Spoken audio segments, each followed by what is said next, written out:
உலகின் முதல் மாந்தர்கள் எப்போது தோற்றம் பெற்றார்களோ அப்போதே தமிழும் தமிழினமும் தோற்றம் பெற்றன. தொன்மை பற்றி பார்ப்போமேயானால் தமிழனின் பிறப்பிடமும் தமிழ் மொழியின் பிறப்பிடமும் குமரிக்கண்டமாகத்தான் இருக்க வேண்டும். குமரிக்கண்டம் நீரில் மூழ்கி போனதை சங்க வரலாற்றிலும் சிலப்பதிகார உரைகள் மூலமும் தெரிந்து கொள்ள முடிகின்றது. அங்கு வாழ்ந்த மக்கள் பேசியது தமிழ் மொழியே ஆகும். கையாண்ட நாகரிகம் திராவிட நாகரிகமே ஆகும். அது மட்டுமன்றி பழந்தமிழ் நாடாகிய குமரிக்கண்டம் அளவில் மிக பெரியதாகவே பறந்து ஆஸ்திரேலியா முதல் தென்னாப்பிரிக்கா வரை இந்தியாவையும் இணைத்துக் கொண்ட மாபெரும் மலைகள் சார்ந்த நிலப்பரப்பே ஆகும். எனவே 20,000 ஆண்டுகளுக்கு முன் அக்கண்டத்தில் வாழ்ந்த தமிழன் உலகின் பல பாகங்களிலும் வாழ்ந்திருக்கின்றான் என்பதற்கு பல சரித்திரங்களும் கதைகளும் ஆதாரபூர்வமாக உள்ளன.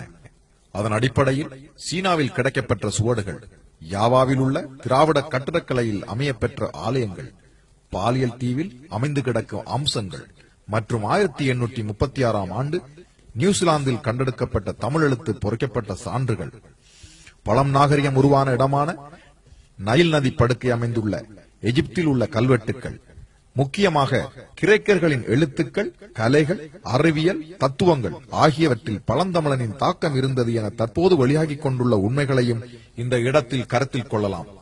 மற்றும் ஐரோப்பாவில் கிடைத்த தமிழ் எழுத்து சுவடுகள், இவற்றுக்கும் மேலாக பல்லாயிரம் ஆண்டாக தொன்மை காட்டும் சிந்துவெளி நாகரிகமும் அதனை சார்ந்த மத்திய கிழக்காசிய நாடுகளில் உள்ள ஆரம்பங்களையும் இணைத்துக் கொள்ளலாம்.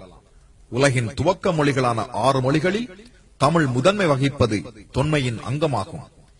கொரிய மொழியும் தமிழ் மொழியின் ஒரு அங்கமே என நிரூபிக்கும் ஆராய்ச்சியாளர்களின் ஆதாரங்களும் வில்காடுகள் மூலம் உருவாக்கிய பல மொழிகளின் தாயாக விளங்கும் தமிழ் அதன் தொன்மையை காட்டி நிற்கின்றது.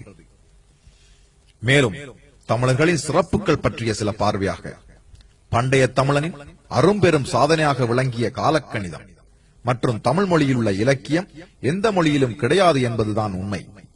மற்றும் ஆலயங்கள் காட்டி நிற்கும் அற்புதமான கட்டடக்கலை, அதனை அவன் கையாண்ட நுட்பம் அளவில் அடங்காதது. மேலும் எண்களை அடக்கிய சிறப்பு, குறிப்பாக உலகளாவிய வழக்காறுகளில் உயிரினங்களை பற்றி ஆராய்ச்சி செய்த அறிஞர்களான டார்வின் மற்றும் அனாச்சிமாண்டார், அரிஸ்டாட்டில், எம்பிடாக்கின்ஸ் இவர்களெல்லாம் சொல்லாததை நமது மூத்தறிஞர் தொல்காப்பியர் வழியாக உயிரினங்களையும் அவற்றின் குணாதிசயமான 6 புலன்களையும் வரிசைப்படுத்தி இருப்பது சாலச் சிறந்ததே. தமிழனின் மெய்யியலான காட்சி, ஐயம், தெளிவு என 3 படிநிலைகளை கொண்டு தர்க்க முறையில் உருவானதாகும். பகுத்தறிவு என்பது பல்லாயிரக்கணக்கான ஆண்டுகளாக தமிழனின் அறம் சார்ந்த அறிவியலே ஆகும்.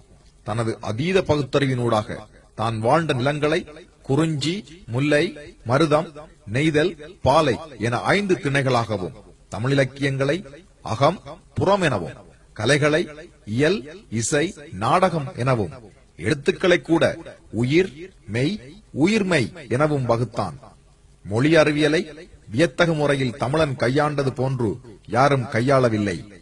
இருடிகளும் ஞானிகளும் சித்தர்களும் அவதார புருஷர்களும் அவதரித்த புண்ணிய பூமியும் நம் தமிழர் பூமியே.